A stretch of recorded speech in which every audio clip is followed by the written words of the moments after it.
The United Nations is calling on social media to block hate speech and stop online campaigns which target minorities.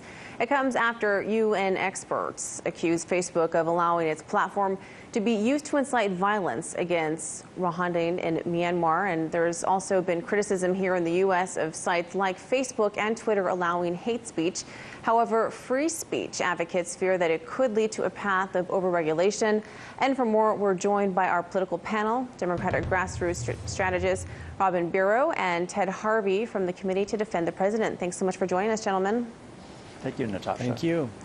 So the UN Human Rights Chief is urging Facebook to crack down on hate speech and at the same time warning against overregulation. So is this a slippery slope, Ted, given that platforms like Twitter have come out admitting that they have a political bias themselves?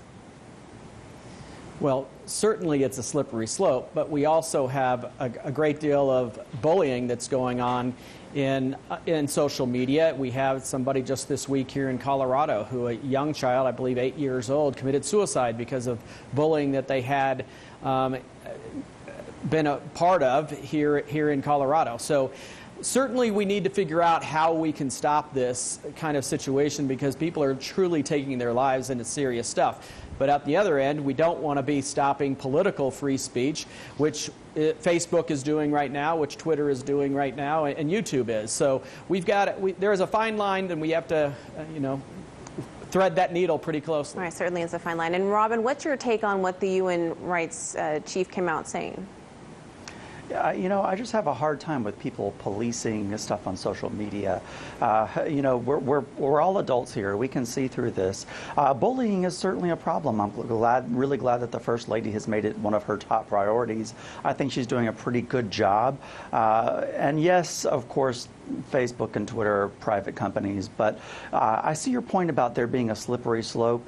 And I'm just uneasy going there, to be honest with you, Natasha. Certainly. And Ted, do you see overregulation as dangerous for the social media platforms when many people get their news from these sites?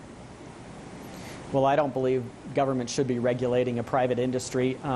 There's plenty of platforms out there where individuals can go out and seek other ways to get their message out there. The First Amendment is there to protect the citizens of the United States against the government, not to protect them from a private company. So I'm not one to encourage regulation of these companies, but I do believe that there is a fine line that these companies are going to have to deal with serious bullying that's taking place on their platforms, while at the same time protecting the free speech of individuals to participate in the political discourse. And right now they're failing in that. They are actually getting involved in politics and trying to influence elections, which I don't believe is appropriate. So bottom line, Robin, do you think regulation of Facebook is needed? No, I don't. I don't think that it's needed at all. As the other panelist, Ted, just said, adults, we're adults. We have a responsibility to look and verify what information is true. And I'm just not all for government regulation of private companies. Now, moving on to a report we heard earlier about CNN standing by their reporting of a story even after Lanny Davis, the attorney for Michael Cohen, admitted a source wasn't true about that whole meeting Trump Jr. had with a Russian attorney. So, Ted, why do you think CNN is standing by their story? Because of the author of the story. They are not going to do anything to come against Bernstein and try to bring him down because he is the god of journalism for the left with his reporting on Watergate. So they're not going to do anything to try to bring him down. But the fact that Lanny Davis is the source of this when his client is the one who is now potentially jeopardizing himself by lying to Congress if, in fact, he told the CNN that there was information that the administration or the campaign knew about the meeting. So Lanny's put his client in a tough situation, and that's why Lanny Davis is backtracking from his original story to try to throw the president under the bus. Robin, do you think CNN is wrong here?